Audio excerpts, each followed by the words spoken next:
Šajā skolā es izvēlējos strādāt tāpēc, ka man tiek dot iespēja mācīt tieši par tām vērtībām, tās mācības, kuras man pašai šķiet ļoti svarīgas mazajam cilvēkam, kurš top par patiesībā nākotni.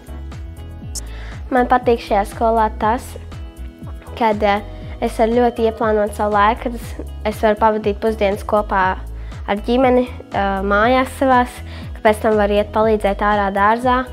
Un tas arī, kad starpbrīžos tu vari būt savā pagalmā un savā mājā.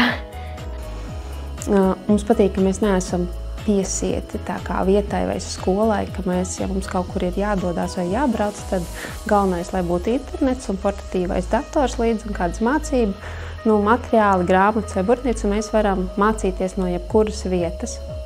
Otra svarīgā lieta ir, ka mēs esam visi kopā, kā ģimenes cilvēki, un bērni var mācīties attālināti, viņi var būt mājās, mēs varam kopā pavadīt laiku pēc stundām, mēs varam kopīgi pusdienot, kopīgi gatavot arī mājas darbus un veikt dažādas tādas labas lietas. Man patīk skolā pirmais, tāpēc, ka es varu ilgāk pagulēt. Otrais, tāpēc, ka man tur katrs skolas biedrs ir draugs. Trešais, tāpēc, ka katru brīdi man ir iespēja pabraukt ar skrējteni. Ceturtais, tāpēc, ka tur man ir mīļas skolotājs.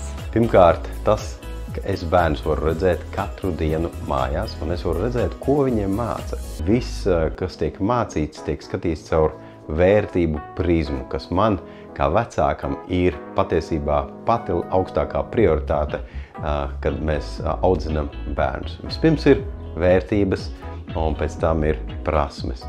Pamat iemesls, un tā nav formāla atbilde, ir kristīgās vērtības.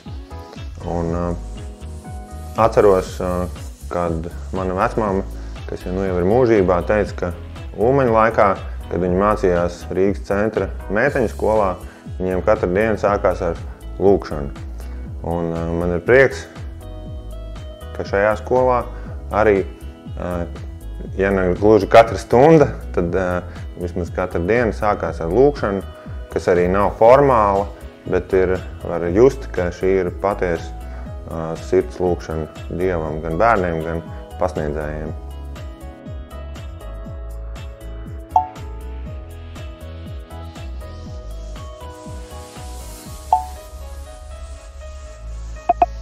Īstenībā tas ir atkarīgs no visa mācību procesa un no skolotājiem, cik viņi profesionāli strādā. Un tātad arī šis ir iespējams. Centralizētajos pārbaudījumos mums bija augsti rezultāti, un mēs varam no tā secināt, ka bērni var apgūt vielu pietiekoši augstā līmenī.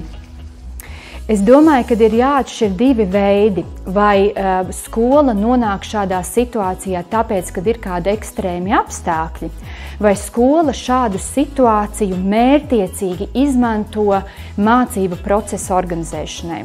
Mēs zinām piemērus no Austrālijas, arī Amerikas un citām vietām, kuri ļoti dzīvo attālināti cits no cita, un turpat ir attīstījusies tāda lieta kā mācīšanās no radio. Un mēs nezinām, ka šajās valstīs mums nav tāda brīdinoša informācija, ka bērni, kuri ir izauguši Austrālijā daudzus gadus desmitus, būtu analfabēti, nezinātu, kā socializēties, kā veidot savu nākotni vai nodrošināt ģimeni. Tā ir citāda pieeja, bet šo pieeju mērķtiecīgi izmantojot, bērna zināšanas var būt ļoti izcilas, viņa prasmes var būt ļoti izcilas. Tāpēc, ka izmantojot atbilstošus līdzekļus, var panākt to, ka zināšanas tiek ierosinātas, apjēgtas un viņas arī nogulsnējas.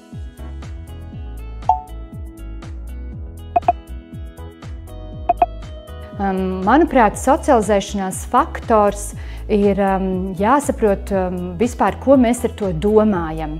Ja zem tās saprot jēdzienu, ka mēs pavadam laiku ar saviem vienaudžiem, tad šī nav problēma. Ja zem socializēšanās saprot mācīšanos no vienaudžiem, tad, manuprāt, tā ir ļoti pārprasta vērtība, jo bērni ir tie, kurus mēs vēlētos, lai viņi mācās no pieaugušā, lai viņi mācās no uzticamām autoritātēm, lai viņi mācās no cilvēkiem, kuri ir lietas izpētījuši, nevis kuri ir viņu vienaudži.